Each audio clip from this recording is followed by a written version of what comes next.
हम स्टार्ट करने वाले बेटा वो बात कर रहे हैं हम, that is growing conditions of the some important crops. यानी कि जो हमारी फसलें होती हैं उन फसलों के लिए हमारी क्या क्या कंडीशन चाहिए होती है। उस कंडीशन में अगर हम बात करते हैं तो सबसे पहले आती है हमारी क्रॉप, और क्रॉप के लिए कितना हमें टेम्परेचर चाहिए, सूटेबल टेम्परेचर कितना होना चाहिए। कुछ फसलें ऐसी होती हैं जिसमें सर्दी में भी उगती हैं और गर्मी में भी उगती हैं, लेकिन दोनों का, क्योंकि सर्दी का और गर्मी का टेम्परेचर दोनों तरफ अलग होता है। तो हमारी टेम्परेचर को देखते हुए हम डिसाइड करते हैं कि हमारी कौन सी, क्योंकि हम टेम्परेचर को और रेनफॉल को देखकर ही डिसाइड करेंगे कि हमारी मिट्टी में क्या उग सकता है।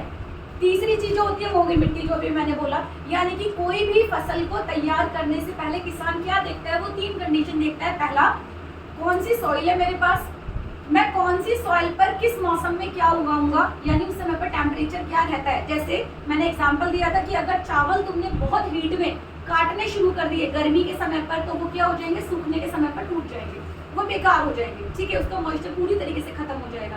तो दिस इज, या उसकी वो कलर क्वालिटी पे भी इफेक्ट कर सकता है। तो दैट इज वाई कि उसके लिए कितना टेम्परेचर चाहिए। सेकंड थिंग इज दैट, जैसे चावल की बात करें तो उसको बहुत ज़्यादा रेनफॉल की आवश्यकता होती है। कुछ फसलें ऐसी होती हैं जिन्हें ज़्यादा बारिश चाहिए, कुछ फसलें ऐसी होती हैं जिनको बारिश कम चाहिए। अगर मैं भारत की एवरेज बारिश की बात करती हूँ तो वो 100 सेंटीमीटर के आसपास होगी।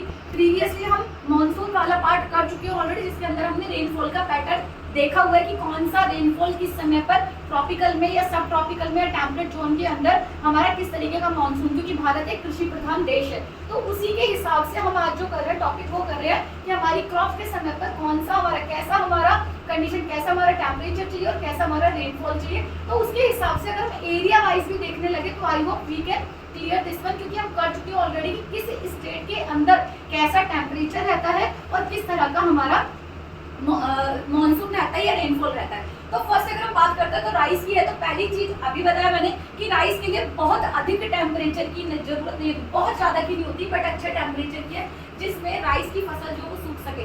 राइस को आप पैडी भी कहते हो या धान भी कहते हो, तो धान की फसल लगाई जाती है। इसमें सबसे पहले बताया मूंजी कहते हैं। मूंजी से क्या होगा, मूंजी होगी जब फसल लगाया, उसके बाद जब उसे काट लिया जाता है वो ज्यादा धान, और धान की फसलों को बेच दिया जाएगा, जिसमें धान को जो आपका स्ट्रो होती है उसको आप अलग कर लेते हो दाने से, जो दाना होगा उसको हम राइस कहेंगे बेसिकली, ठीक है। तो फसल के लिए हमें कितना चाहिए, जो आपका टेम्परेचर है वो 25 डिग्री सेल्सियस से ज़्यादा नहीं होना चाहिए।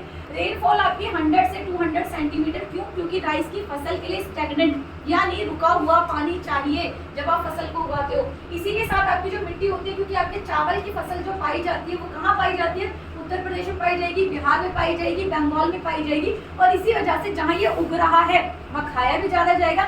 इसीलिए इन जगह का स्टेपल फूड में लगातार खाए जाने वाला जो फूड होता है तो वो भी हमारा एलुवियल सॉइल के अंदर ही उगाया जाता है। क्लियर हुआ। नेक्स्ट अगर हम बात करेंगे यहाँ पर वीट की, तो वीट जो होती है वो हमारी 2 मौसम में उगाई जाती है, एक विंटर में और एक समर में। टेम्परेचर भी अलग अलग हो जाएगा। अगर मैं विंटर की बात करूँ तो विंटर में टेम्परेचर कम होता है, तो 10 डिग्री से 15 डिग्री सूटेबल होता है विंटर की वीट की फसल के लिए, और समर की फसल के लिए चाहिए 21 से 26। इसका मतलब हो गया एक एवरेज वाला अगर हम बात करें तो वीट की फसल के लिए 20 डिग्री सेल्सियस का जो टेम्परेचर होता है वो मोर देन सफिशिएंट, वो हमारे लिए सफिशिएंट होता है। बात करेंगे रेनफॉल की तो 75 डिग्री से 75 सेंटीमीटर से 100 सेंटीमीटर की। एज आई सेड, अगर आप चाहते हो ट्रॉपिक ऑफ कैंसर से ऊपर, तो वहाँ पे बारिश का जो होता है, जिसे हम सेमी एरिड हिस्सा कहते हैं, वहाँ पे 100 सेंटीमीटर के करीब की बारिश होती है। आगे हम बात करेंगे फसल कौन सी है, लोमी सॉइल होती है। लोमी सॉइल कौन सी होती है, बेसिकली जिसमें आपका वाटर रिटेंशन ज़्यादा हो। लोमी सॉइल को कहते हैं जिसमें वाटर रिटेंशन कैपेसिटी, पानी को रोक के रखने की कैपेसिटी ज़्यादा होती है। नेक्स्ट हम बात करेंगे कॉटन की फसल के लिए। कॉटन की फसल के लिए बेसिकली अगर हम मेन क्वेश्चन जो आता है वो आता है कौन सी मिट्टी अच्छी होती है इसके लिए। तो इसके लिए जो अच्छी मिट्टी होती है वो होती है रेगूर या फिर ब्लैक सॉइल। ब्लैक सॉइल का दूसरा नाम है रेगूर। इसके लिए अगर फसल के लिए हम टेम्परेचर की बात करेंगे तो 20 डिग्री से लेकर 30 डिग्री सेल्सियस का इसका टेम्परेचर रहना चाहिए। अगर मैं बारिश की बात करती हूँ तो 50 से 75 डिग्री सेल्सियस की बारिश होनी चाहिए। और अगेन सेम अगर सॉइल की बात करें तो ब्लैक सॉइल होनी चाहिए। बात करते हैं शुगर केन की, तो शुगर केन के लिए 32 डिग्री सेल्सियस से 38 डिग्री सेल्सियस होना चाहिए। बात करते हैं रेनफॉल की तो 75 डिग्री से 100 डिग्री सेल्सियस का होना चाहिए। और अगर हम शुगर की बात करेंगे तो शुगर केन के लिए बेसिकली गन्ने के लिए आप किसी भी ऐसी मिट्टी का इस्तेमाल कर सकते हैं जिसमें पानी के रिटेंशन की संभावनाएं ज़्यादा होती हैं। आगे बात करेंगे जवार। अगर बात करते हैं जवार की या मोटा अनाज जैसे रागी होता है, तो प्रीवियसली हम कर चुके हैं कि ये जो फसल उगाई जाती है वो ज़्यादातर राजस्थान वाले हिस्से में उगाई जाती है, वहाँ पे टेम्परेचर ज़्यादा होता है। टेम्परेचर यहाँ पे 33 डिग्री सेल्सियस लग जाता है बेसिकली। जो रेनफॉल होती है वो 75 से 100 डिग्री सेल्सियस यानी सेमी एरिड की एक तरीके से फसल होगी। उसके बाद करेंगे यहाँ पर 100 डिग्री सेल्सियस से कम होती है, sorry this is 100 degree centimetre से कम होगी, और इसके अंदर जो फसल होगी, जो आपकी मिट्टी होती है वो होती है क्लेई सॉइल। नेक्स्ट बात करेंगे जूट की, तो 25 डिग्री से 35 डिग्री सेल्सियस के बीच का इसका टेम्परेचर होना चाहिए।